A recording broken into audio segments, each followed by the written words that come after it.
channel. On the discussion blocks today is all the new little things I have discovered. Sometimes not new, but I've now got in some new groceries, and these are all my little favorites. About a half an hour's drive from where we live, there is the store called Bargain Market. What is the store's name? Grocery Outlet. Grocery Outlet, Bargain Market at the bottom.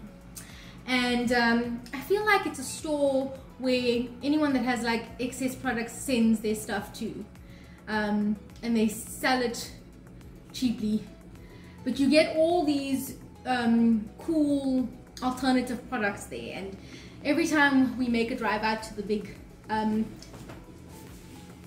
supermarket type store, approximately 30 minutes away, I'm making myself some peptides to drink, and the kettle has just beeped. And now I'm like glaring at it in my mind.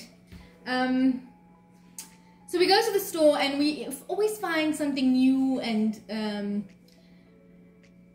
delicious at the store, but then when we go back we never find it again. So that's why my take on the store is it's one of those places they buy all the stock that's not selling quickly or whatever at other stores, and then they sell it there cheaply. But then I also never know where to find these products again that I found. One was it's called Wilde, W-I-L-D-E, and I found a lime flavored chicken crisp, and it was so delicious. I walked in the store, we took one bag, we sat down in the car as we usually do when my husband tastes whatever new cold drink that he's found, and I will taste whatever new little snack we've decided to pick up. It's never an exorbitant amount of money that's spent there. We go in quickly to find something new. And I sat in the car and I ate this, I tasted the chip, I closed the bag and I said I'm going back in. And I got out of the car and I went and I bought the other 4 bags that were on the shelf. That's how good they were. And now I cannot find that chip anywhere on any store that I have been to. And today the same things happened, but I was not in the mood to go back in and purchase more. But I found another brand of chip. Today was the first time in 2 years where I've eaten something that was chippy and had the right consistency, the right texture, and the correct thinness of chip to pass as a potato chip crisp thing like you'd buy at Lay's. And it had just the right level of salt as well. And I don't know where to find this now. I want to go back and get like everything on the shelf because it was 50 cents a bag. But also that's not a good thing to do. I would just love to be able to find this wherever else it's stocked, because it's not stocked at any of the local markets that we go to. So this is some special kind of magic here, Jackson, whoever you are. It was amazing, amazing. Let me just tell you. And then another thing that I'm familiar with this brand. It's called Who, and initially I tasted the crackers, and that took a moment to, because when you have to switch to alternative products and it's not flour-based things, everything has an alternative flavor. It took a while for me to figure out whether I liked it or not, and it grew on me, and I do like it. And I absolutely have come to love that flaxseed taste in the cracker. And I've tried the salt, like this one, and the everything seasoning, and I'm a little bit unsure about the everything seasoning. I don't know what it's meant to taste like, because I don't think I've ever had a everything bagel either. So maybe it's like it has to do with that, but I'm unsure about that. The salt, generally when I try something I always go for the salt flavor, because then I'll tell you whether I'm gonna like it or not, and the salt is my favorite. It is really thin and delicate, but it doesn't crack easily. It holds up to whatever you want to put on the cracker. I do prosciutto and a little bit of cream cheese, maybe avocado if you've got it. It's very delicious. And I'm talking with my hands. Oh dear Lord. The other thing that I tasted today was and it's all gone, is their snickerdoodle grain-free cookies. So I've never eaten a real, authentic, original snickerdoodle cookie. I don't even know what a snickerdoodle is supposed to be. I hadn't ventured that far in my tastes of America before I had to go grain-free and gluten-free and all of those free. And so I'm unsure of what it's mimicking, the original taste should be. And it was delicious for what it was, but I don't know what I'm comparing what to. And I'm now interested in tasting the ginger, because it was a snap choice between snickerdoodle and ginger. And I'd seen something online about a snickerdoodle cookie, and I'm like, okay, well, we'll try it out and see what happens. And now the next time I go to the store, I'm going to try the ginger, because I am a ginger biscuit fan, cookie fan, and that might be good too. So pleasantly surprised, but I also don't have anything to compare it to, so I don't know what it actually is supposed to taste like. Tastes good though. Then this is the reason I went to the store. My husband asked me, what do you want to do today? I said, can we drive out to the store to get some chocolate? I really would love some. And this was the reason we went. And then we just accumulated extra things in the cart and went to 2 other stores at the same time. This is my favorite. It is so delicious. It is decadent, and the butter creamy center is really indulgent, and it's got the correct like melting ratio, and I would compare it to the best Cadbury's bar made in South Africa. Like, it's in that range, because prior to having to go grain-free and gluten-free and processed food-free, blah blah blah blah, I was a connoisseur of everything Cadbury, but not everything Cadbury made in America.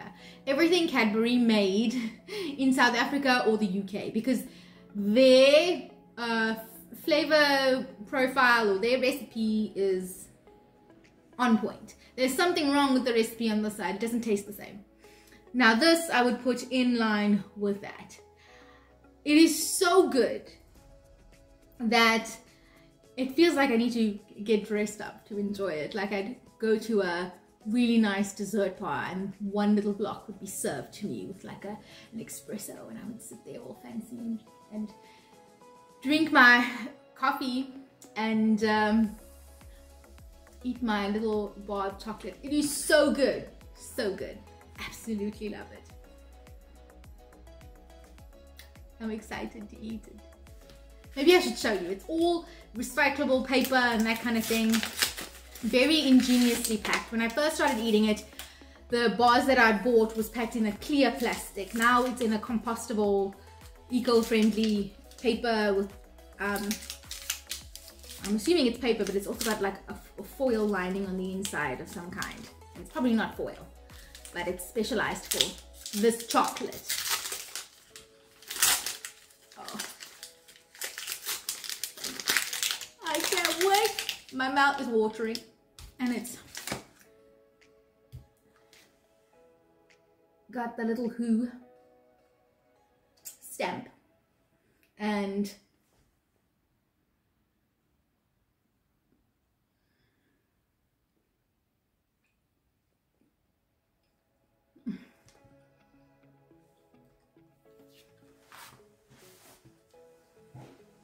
this is what it looks like. It is so good.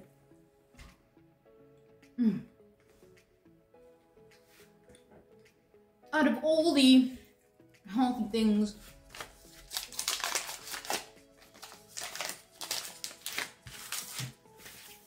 saving that for later.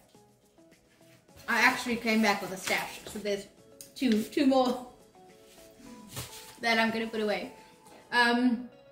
Just is so indulgent, and I know they have all these other products that I'm now tasting and learning about.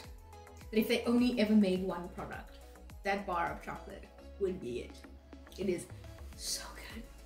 Like, out of a 10-star rating, that gets like 200. It's that good. Then my husband has seen these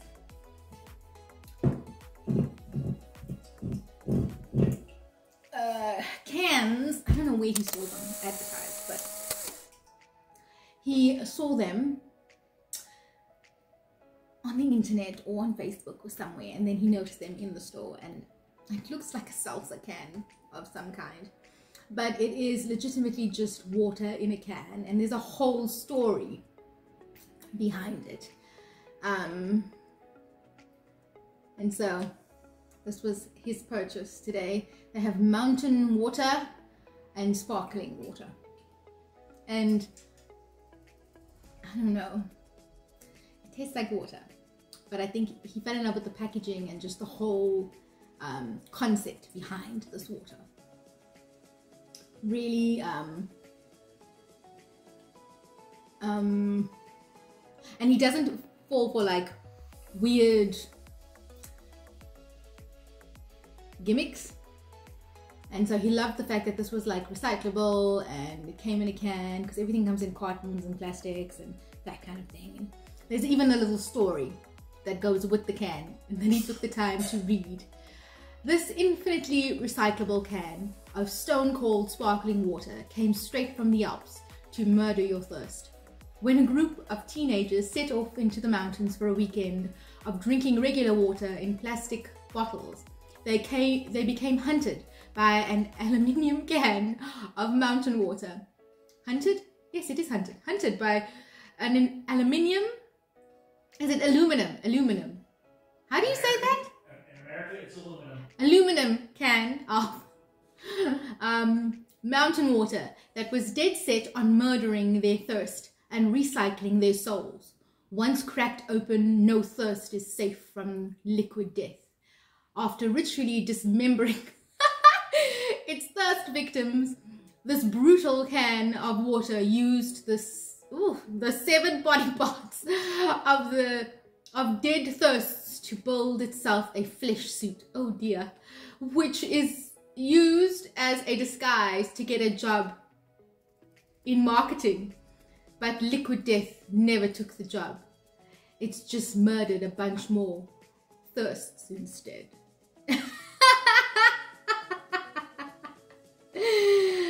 Wow.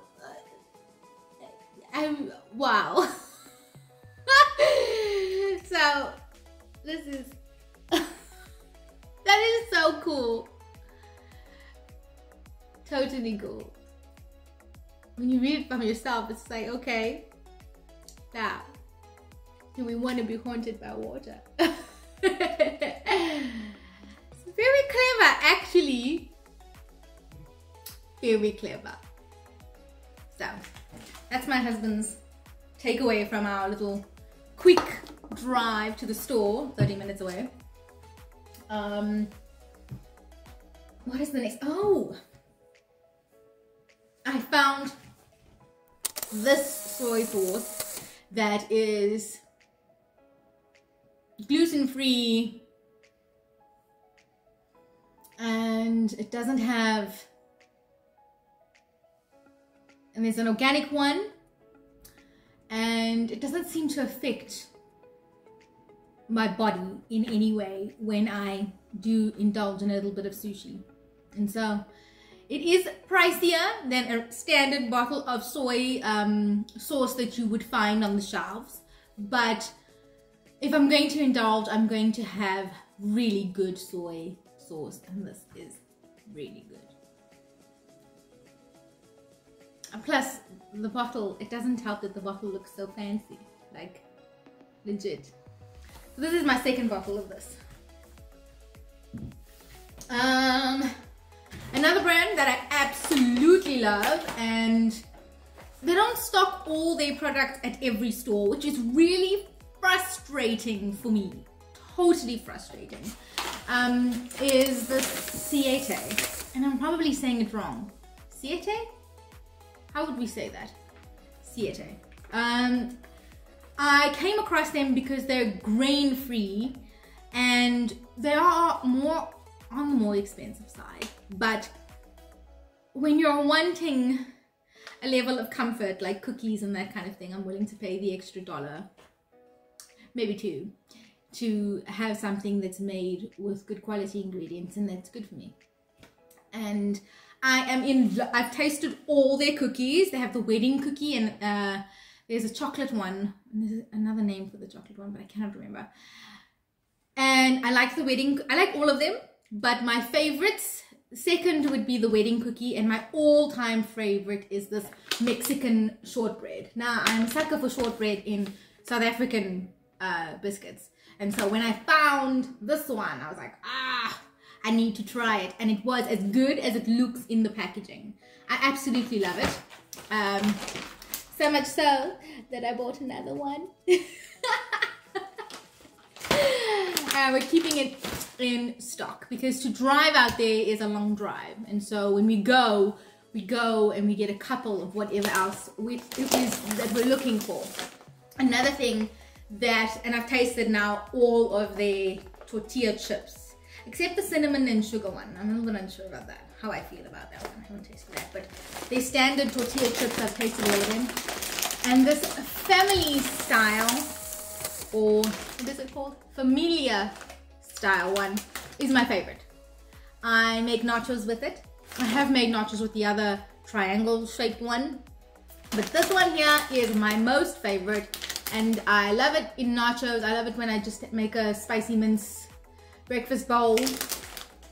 It hits the spot. They also have a tortilla shell, a ready-made hard tortilla shell that you can buy, but it is not stocked everywhere. And when we do find it, the one place we do find it is at Walmart, and it's not always there, and it's never in the same place.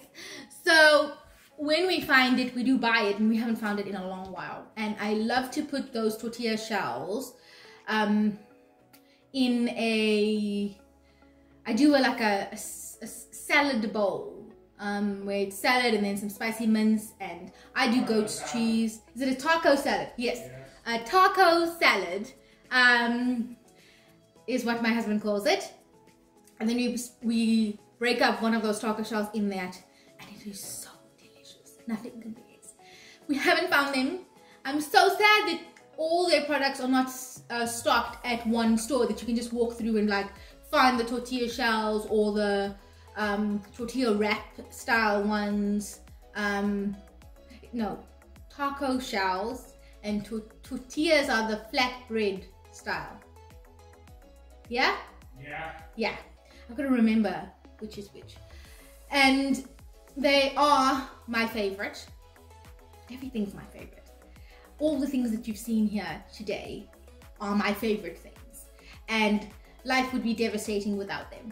Let me just tell you, I have come to rely on them for a level of comfort and sweetness, and just adding something extra, an extra dimension to my life. Because when you have to change your eating profiles, it feels like your world is dull and grey, and all of these products just add a new level of vibrance to my life. Because I'm not really keto, and I'm not really paleo, and I'm not really, what is the other one? Keto, paleo, carnivore. I'm somewhere in between, where I stay away from processed foods, and I don't eat any grains and bad oils and that kind of thing. And so I found a comfort zone in the middle with all these things, and I thoroughly enjoy them. Another one that I absolutely love, and I'm really unsure of the other ones on the market, because when they just say one ingredient, I don't necessarily believe them. So what are you putting in your ingredients to create the same texture and flavor? So This one is Banza. This is my favorite. I like the penne pasta. I feel like it holds any sauce I can put on it, whether it's a mince or a cheesy sauce or a tomato based sauce. Penne has always been my favorite. And I do this maybe once every 2 weeks, and we do, depending on what the mood is, a really meat heavy pasta sauce.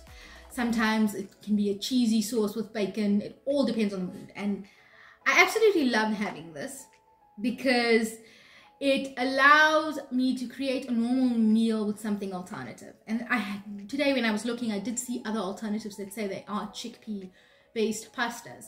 But when you say it's only made with chickpea, how are you getting the pasta shape if it's only made with the chickpea?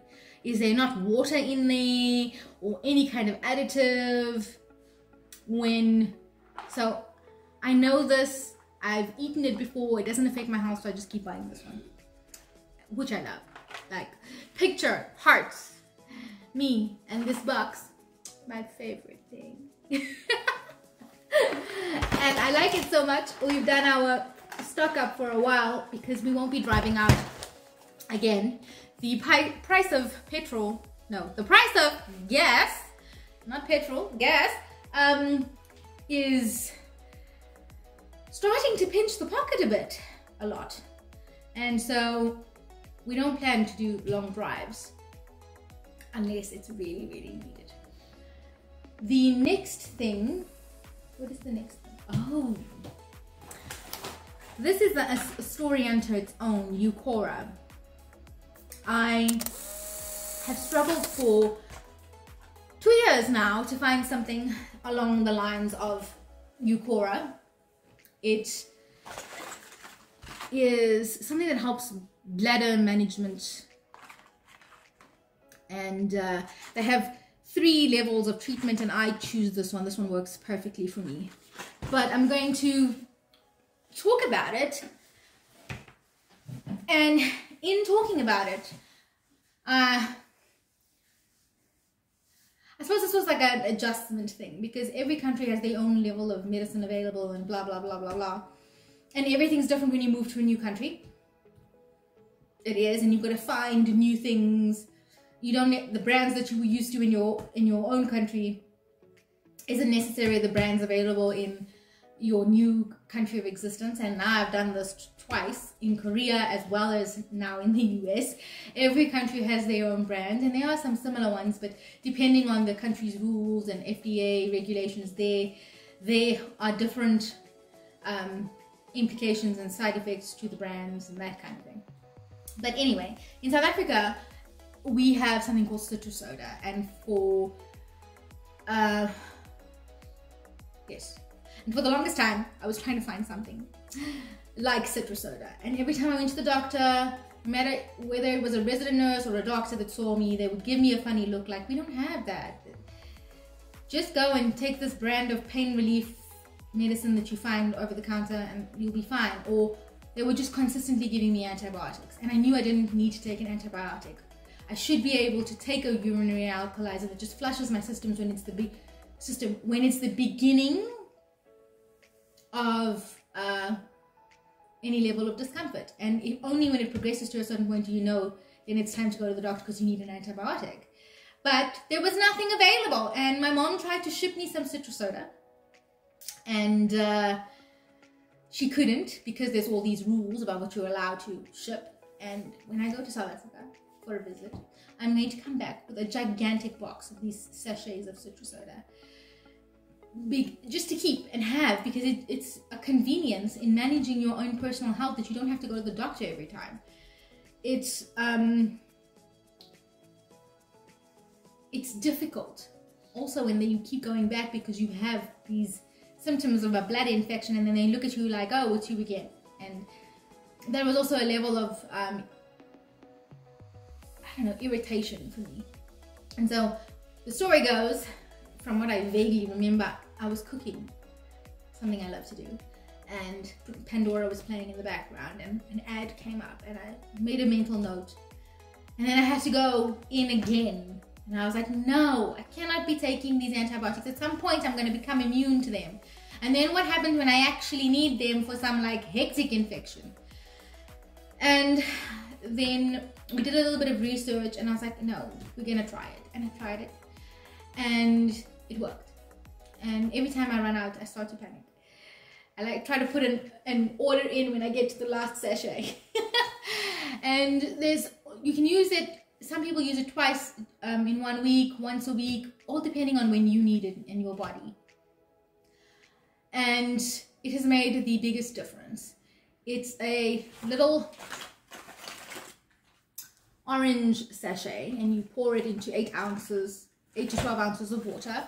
You stir it, it's a pink drink. And you can, I generally like to take it just before bed. And you can take it whenever you want to take it. And it flushes your system.